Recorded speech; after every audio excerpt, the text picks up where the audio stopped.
रविवार का दिन था। सुबह सुबह नैना अपने बिस्तर पर लेटी हुई थी। कल की बातों को सोचकर वह उसे फिर से ताज़ा कर रही थी। कैसे चारों ओर उसकी प्रशंसा हो रही थी। उसके कानों में अभी भी तालियों की गूंज सुनाई पड़ रही थी। एक सितार वादक की इससे बड़ी क्या चाह हो सकती है, वो भी जब आप अभी स्कूल में हो। तुम अभी भी बिस्तर पर क्यों लेटी हो, क्या तुमने अपना होमवर्क पूरा कर लिया? नैना की माँ ने कहा। ऐसा लगा जैसे उसकी मिठी यादों में किसी ने खलल डाल दिया हो। हाँ माँ, मैंने कंसर्ट से पहले ही खत्म कर लिए था, नैना ने जवाब दिया। उसकी माँ ने थोड़ी राहत की सांस ली और अपने काम में लग गई। इसी बीच नैना का बड़ा भाई रविवार उसके कमरे में आ गया। तुमने तो कल कमाल ही कर दिया। मुझे पूरा यकीन है कि एक न एक दिन तुम बहुत बड़ी सितार वादक बनोगी और पूरी दुनिया तुम्हारा नाम जानेगी। यह कहते कहते रविवार का सीना गर्व से चौड़ा हो गया।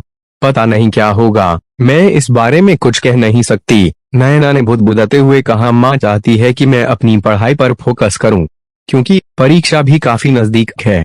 मुझे मुश्किल से प्रैक्टिस के लिए समय मिल पाता है। तुम जो कह रहे हो उसके लिए काफी प्रैक्टिस की जरूरत पड़ती है। तुम दोनों के लिए समय निकाल सकती हो। चिंता न करो, एक न एक दिन ऐसा ही होगा। यह कहते हुए रविवार की आंखों में विश्वास और प्यार स्पष्ट रूप से झलक रहा था। वह अपने उन दिनों को याद करने लगा जब उसके पिता की अचानक मृत्यु हो गई थी। उसके बाद उसे डांसर बनने का सपना छोड़ना पड़ा। हालांकि उसने एक बीपीओ में काम करना शुरू कर दिया था, फिर भी वे उन दिनों को कभी भूल नहीं सकता। कैसे स्कूल में होने वाली विभिन्न प्रतियोगिताओं में उसने जीत हासिल की थी। कुछ महीनों के बाद जब एग्जाम के रिजल्ट आए तो नैना के चेहरे पर मिली जुली खुशी देखने को मिली। वह इस बात से खुश थी कि उसने एग्जाम में अच्छा प्रदर्शन किया है, लेकिन वह यह भी जानती थी कि उसे अब कॉलेज जाना पड़ेगा। दिन ब दिन नैना को लगा रहा था जैसे उसके सपने अब उससे दूर होते जा रहे हैं। जब एग्जाम में बेहतर ग्रेड आने की जानकारी रविवार को मिली तो उसने नैना को बधाई देते हुए कहा, मैं पहले से ही जानता था कि तुम एग्जाम में बहुत अच्छा करोगी। थैंक्स भाई, लेकिन अब मुझे ऐसा लग रहा है कि अपने सपने को अलविदा कहने का समय आ गया है, क्योंकि पढ़ाई को और अधिक गंभीरता से लेने की जरूरत है। नैना ने निराश होकर कहा। हाँ तो ठीक है, तुम एक अच्छे कॉलेज में जाओ और खूब पढ़ाई करो, लेकिन सितार भी बजाओ, रविवार ने कहा। आओ, मैं तुम्हें कुछ दिखाना चाहता हूँ। वह नैना को पकड़कर अपने कमरे में ले गया, जहाँ एक टेबल पर सितार पड़ा था।